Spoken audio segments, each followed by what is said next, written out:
بسم اللہ الرحمن الرحیم۔ اسلامی نظریات اور مختلف روایات کی روشنی میں ابلیس کا ذکر تفصیل سے ملتا ہے۔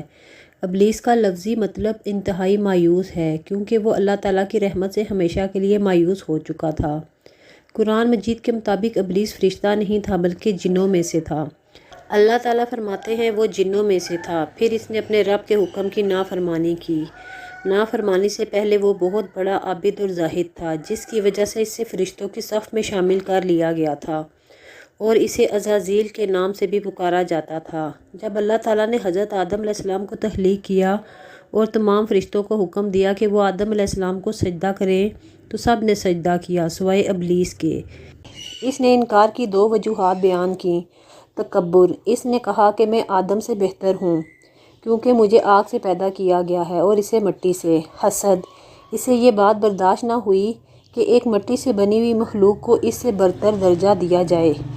تکبر کی وجہ سے اللہ تعالیٰ نے اسے اپنی بارگاہ سے نکال دیا اور اسے شیطان قرار دے دیا۔ ابلیس نے اللہ تعالیٰ سے قیامت تک کی مہلت مانگی تاکہ وہ آدم علیہ السلام کی اولاد کو سیدھے راستے سے بھٹکا سکے۔ اللہ تعالیٰ نے اسے مہلت دے دی، لیکن یہ بھی واضح کر دیا کہ جو میرے سچے بندے ہوں گے ان پر تیرا کوئی زور نہیں چلے گا۔ ابلیس انسان کو براہ راست پکڑ کر گناہ نہیں کرواتا، بلکہ وہ وسوسے دل میں برے خیالات ڈالتا ہے۔ اس کے اہم حربے یہ ہیں: گناہ اور برے کاموں کو انسان کی نظر میں خوبصورت بنا کر پیش کرنا، انسان کو اللہ تعالیٰ کی نعمتوں سے غافل کر کے اسے شکوہ کرنے پر آمادہ کرنا، انسانوں کے درمیان خاص طور پر میاں بیوی اور بھائیوں کے درمیان نفرت پیدا کرنا۔ ابلیس اور شیطان عام طور پر یہ دونوں لفظ ایک ہی معنی میں استعمال ہوتے ہیں، لیکن اصطلاحی طور پر ابلیس اس خاص فرد جن کا نام ہے جس نے حضرت آدم علیہ السلام کو سجدہ کرنے سے انکار کیا تھا۔ شیطان ہر وہ مخلوق چاہے جن ہو یا انسان جو اللہ کی نافرمانی کرے اور دوسروں کو برائی کی طرف بلائے۔ گویا ابلیس تمام شیاطین کا سردار ہے۔ ابلیس کا قصہ ہمیں یہ سبق دیتا ہے کہ تکبر اور حسد وہ بیماریاں ہیں جو برسوں کی عبادت کو بھی ضائع کر دیتی ہیں۔ قرآن ہمیں بار بار شیطان کے نقش قدم پر چلنے سے منع کرتا ہے، کیونکہ وہ انسان کا کھلا دشمن ہے۔ ابلیس نے اللہ تعالیٰ سے قیامت تک کی مہلت مانگی جو اسے مل گئی، لیکن اس کا انجام نہایت دردناک ہوگا۔ قرآن مجید میں واضح ہے کہ ابلیس اور اس کی پیروی کرنے والے تمام انسانوں اور جنوں کو جہنم میں ڈال دیا جائے گا۔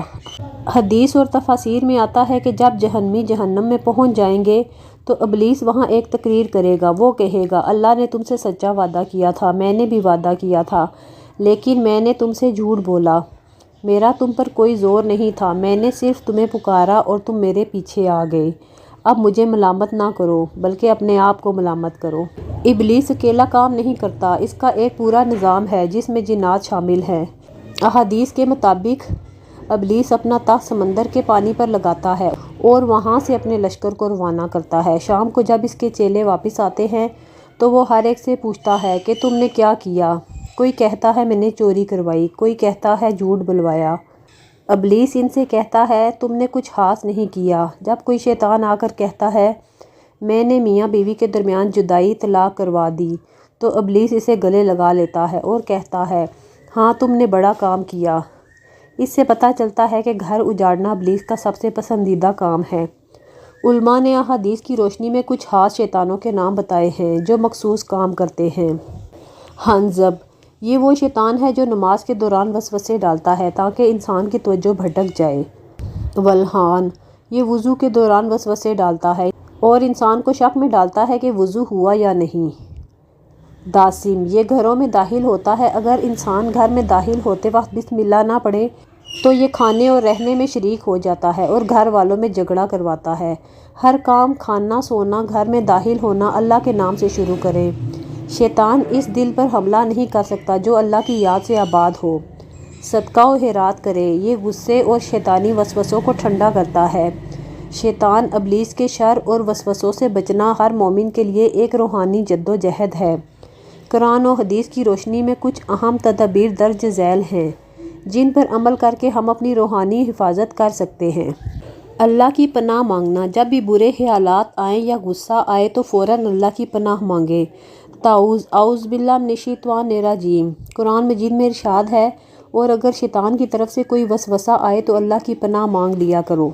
حفاظتی کلمات اور اذکار۔ روزمرہ کے مخصوص اذکار ابلیس کے خلاف ایک ڈھال کی مانند ہیں۔ آیت الکرسی رات کو سونے سے پہلے اور ہر فرض نماز کے بعد پڑھنا شیطان کو دور رکھتا ہے۔ معوذ 3، سورۃ الفلق اور سورۃ الناس کی تلاوت وسوسوں کا بہترین علاج ہے۔ تسمیہ: بسم اللہ۔ ہر کام، کھانا کھانے، گھر میں داخل ہونے، لباس بدلنے سے پہلے اللہ کا نام لینا شیطان کی مداخلت کو روک دیتا ہے۔ ذکر الہی کی کثرت۔ شیطان اس دل پر حملہ کرتا ہے جو اللہ کی یاد سے غافل ہو۔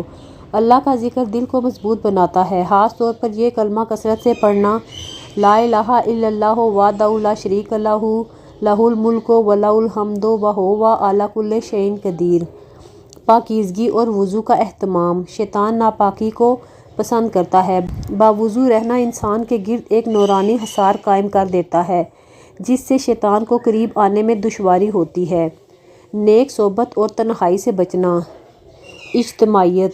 شیطان تنہا انسان پر آسانی سے وار کرتا ہے۔ نیک لوگوں کی محفل میں رہنا اور جماعت کے ساتھ جڑے رہنا حفاظت کا ذریعہ ہے۔